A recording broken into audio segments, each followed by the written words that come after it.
Hi, I'm Sandy Allnock, design team member with Oozak.com, and my tutorial for you today is on using twine. You may have noticed the twine craze all over the internet, all over the magazines. How do we make best use of all this twine? There's only so many buttons you can tie a piece of twine into, or little elements you can wrap it around. So I thought I'd explore some new ideas for how you can use your twine. This little card, using Toby and his puppy, uses a little bit of twine at the bottom here in a pretty standard way of doing it, but I wanted to show you some tips on how to make that work so that it squishes in the middle and is wider on the outside. I use score tape. This stuff is so sticky and it's two-sided, so you'll put a little snippet on one side and a little snippet on the other side, and this is going to be the back. So I'm going to peel those off, and now I've got some super sticky double stick on the back of that. So I'm going to start off with my end on one side. I'm going to wrap it all the way around so it goes straight across. Make this one go around the center. And if it's easier for you to mark the center first, you can certainly go around the center the first time. So now you've got 3 even strips. Another piece of this. Now you can do this just as an embellishment and just leave it tied around there if you'd like, but what I'm going to do is cover it up with that sentiment, but I want these pieces to go in the center. Now how am I going to take this and add it on here when I'm going to be gluing to twine, you ask? Well, a tip for you is to take some very thin pieces, I think I'll go the long ways, some very thin pieces of some dimensional adhesive,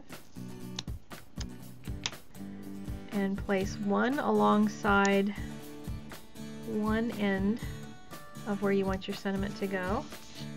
Place the other along here. You're basically sandwiching in that piece of twine. I'll get it centered and press it down. And now I've basically locked those pieces in there so they're not going anywhere. And I can place it on my card. Now this little clean and simple card uses the stamp itself as an inspiration for how to use the twine. And I'm going to show you how I made that spool. I first colored the image, and you can see it does have that little heart swirly at the end. If I were to wrap the twine around this right now, it would end up going straight across the top of this spool. So what I'm going to do is cut off the top first, because then I can layer it on after I put the twine on.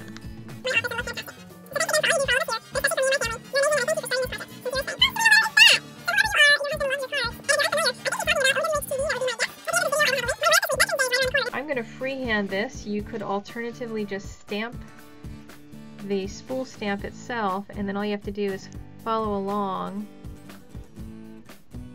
And now we're ready to add that top piece back onto the spool so that I'll be able to pop that right on top, and you won't be able to see where those joined. This lollipop card uses a circle that's been laid over with all different colors of twine. So you'll be able to see that it's just got various rounds of twine going along it. Put a bunch of the score tape on here, and I'm going to, before I peel this off and release the tacky side, I am going to cut it out with a die. Now I've got all of these super tacky pieces here, and all I have to do is release this tape, and this is super tacky for gluing down the twine. Now I'm starting at the outside edge, but what this allows me to do is roll the twine so that it ends up on the very outside edge and we'll end up with a round circle. If I started in the middle, I am most likely to get off. So I'm just winding this and pressing it down really lightly, because I do have the ability to kind of pull it out a little bit as I go and give it a little extra nudge. And so as I lay it down, I'm just rolling it up against the next piece on the outside of it. You can go around as many times or as few times as you want with each color. and make it a single color lollipop. You can do multicolors, you can do whatever kind of pattern things you want with it.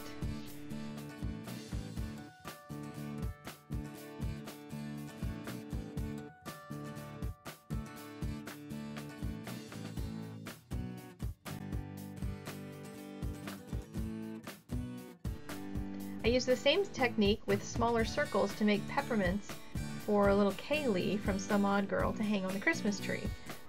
You can also see that I cut out her hand and brought it in front so she would be holding that. In the stamp, she's actually holding a little ornament. This card also uses Tia in stitches. All of these stamps you're seeing today are by Some Odd Girl, and they're available in the Oozak store. But it's got this really cute little grid behind it, and I'm going to show you how to do that. You'll take your scalloped rectangle and just start going around one direction. You can do whichever direction you want. I find the short way to be a little bit easier to get started with. And you're just going to wrap one direction all the way around. Now to easily thread these through, I'll show you a little trick. Take the end of your piece of twine and a scrap of paper, fold that in half, and so you want to go over and under, and so you can use just this little piece of paper rather than trying to grab your twine with your fingers or trying to find a needle that's going to work with your thread or with your twine. And each time you'll have to pull it through and adjust it a little bit, because if you get a big long piece of twine like I did, I tried measuring it out, so I made sure I had enough for the entire piece.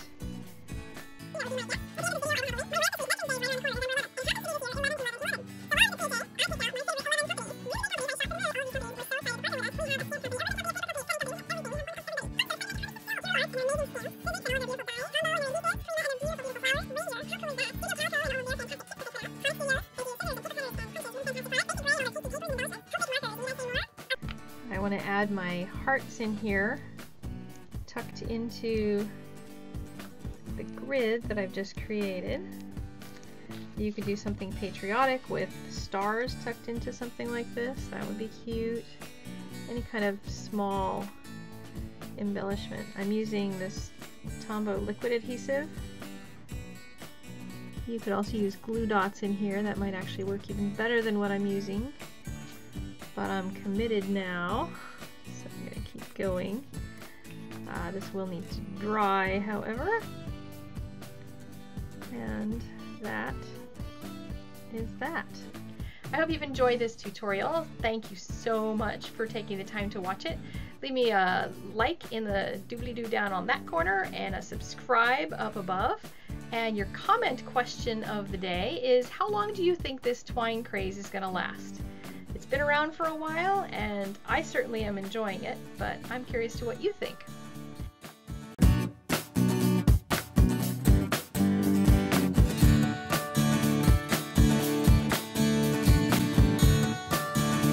Thanks so much. Keep calm and craft on.